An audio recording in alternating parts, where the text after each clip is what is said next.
A cultural and political entity, the Indus Valley Civilization flourished in the northern part of the Indian subcontinent between approximately 7,000 and 600 BCE. Though it is also known as the Harrapan Civilization and the Indus-Sarasvati Civilization, its current name comes from its location in the Indus River Valley.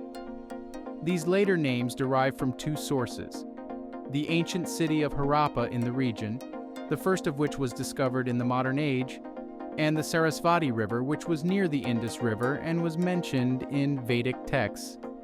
Although researchers largely agree that the people of the civilization established a writing system known as Indus script or Harappan script, it has not yet been deciphered. Hence, none of these names have any historical origins. Though this is a relatively recent phenomenon, the Indus Valley Civilization is now frequently linked to the far more well-known cultures of Egypt and Mesopotamia. The first evidence of such a civilization in India was the discovery of Harappa in 1829 CE. By then, excavations of Egyptian and Mesopotamian sites had begun, Egyptian hieroglyphics had been deciphered, and the scholar George Smith, L. 1840 to 1876 CE, was soon to translate cuneiform. Because of this, the Indus Valley Civilization's archaeological excavations began much later than those of other civilizations. As a result, many of the achievements and firsts that have been credited to Egypt and Mesopotamia may really have been made by the people of the Indus Valley Civilization. The two most well-known excavated cities of this culture are Mohenjo-Daro in present-day Pakistan and Harappa. It is estimated that these two cities once had populations of 40,000, 50,000, which is astounding considering that most ancient cities had an average of 10,000 residents. The civilization is believed to have had a population of at least 5 million people, and its territory extended over 900 miles along the banks of the Indus River before branching out in all directions. Sites of the Indus Valley Civilization can be found, to mention a few places, in Afghanistan, on the Indian coast, close to the Nepali border, and in and around Delhi. For reasons that are yet unclear, civilization started to fall between 1900 and 1500 BCE. This was believed to have been caused by an invasion of light-skinned people from the north known as Aryans, who subjugated a dark-skinned population known to Western historians as Dravidians in the early 20th century CE. The Aryan invasion theory, which supported this assertion, has been refuted. The term Dravidian now refers to anyone of any ethnicity who speaks one of the Dravidian languages. The Aryans, whose ethnicity is associated with the Iranian Persians, are thought to have peacefully immigrated to the region and blended their culture with that of the indigenous people. Scholars believe that a number of factors, including changing climate, the Sarasvati River drying up, changes in the monsoon's path that irrigated crops, urban overcrowding, a decline in trade with Egypt and Mesopotamia, or a combination of any of the above, may have contributed to the decline and fall of the Indus Valley Civilization. Many of the sites that have been discovered so far are still under excavation, and some future discoveries may reveal additional information about the culture's history and decline. Archaeologists generally avoid defining a genesis for the culture because any attempt would be hypothetical. Some researchers have interpreted the symbols and inscriptions on the objects of the Indus Valley Civilization as a writing system, but they remain undeciphered. The physical artifacts unearthed at different locations provide us with all the knowledge we currently possess about the culture.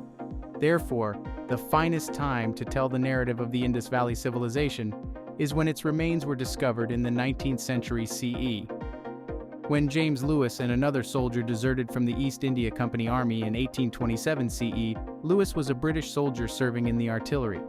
He took on the identity of Charles Masson and set out on a journey throughout India to evade being discovered by the authorities. As a passionate numismatist, Masson developed a particular interest in antique coins. After following several leads, he eventually found himself digging historical sites on his own. He discovered Harappa in 1829 CE, one of these sites. After noting the location in his notes, he appears to have departed the area quite soon. However, because he was unaware of the potential builders, he mistakenly credited Alexander the Great, who was engaged in campaigns in India around 326 BCE with building the city. Following his adventures, Masson returned to Britain and, after being partially pardoned for his desertion, published his book Narrative of Various Journeys in Balochistan, Afghanistan, and the Punjab in 1842 CE. This book caught the interest of Alexander Cunningham and other British officials in India. The Archaeological Survey of India, ASI, was established in 1861 CE by British engineer Sir Alexander Cunningham, L. 1814-1893, who had a strong interest in ancient history and established the institution with the goal of upholding professional standards for historic site excavation and preservation. After starting excavations, Cunningham published his interpretation of the site in 1875 CE, identifying and naming the Indus script, although this was lacking in definition because Harappa remained isolated and had no known connection to any previous culture that could have constructed it. John Marshall, c. 1876-1958, the ASI's new director, was named in 1904 CE. After visiting Harappa, Marshall concluded that the location was home to an earlier undiscovered civilization. He gave the order to completely dig the site at the same time that he learned of another location a few miles away that the locals called Mohenjo-Daro, or the Mound of the Dead, due to the discovery of human and animal bones there, along with a variety of artifacts. The Indus Valley Civilization had been found. Excavations at Mohenjo-Daro started in the 1924-1925 season, and similarities between the two sites were noted.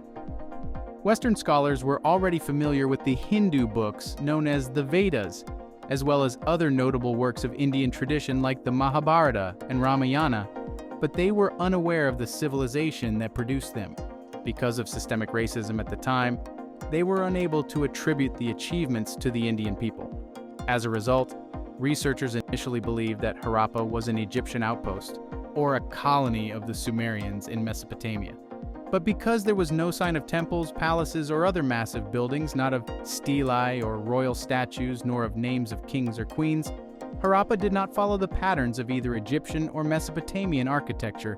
The city covered 150 hectares and consisted of modest brick homes with clay flat roofs. After comparing the two sites, the excavators realized they were dealing with a highly developed culture, since there were walls, a citadel, and streets that were arranged in a grid pattern, all of which showed a great degree of ability in urban planning. Both cities' homes included flush toilets, sewage systems, and intricate drainage systems that were even more sophisticated than those of the ancient Romans. The systems connected the fixtures on either side of the streets.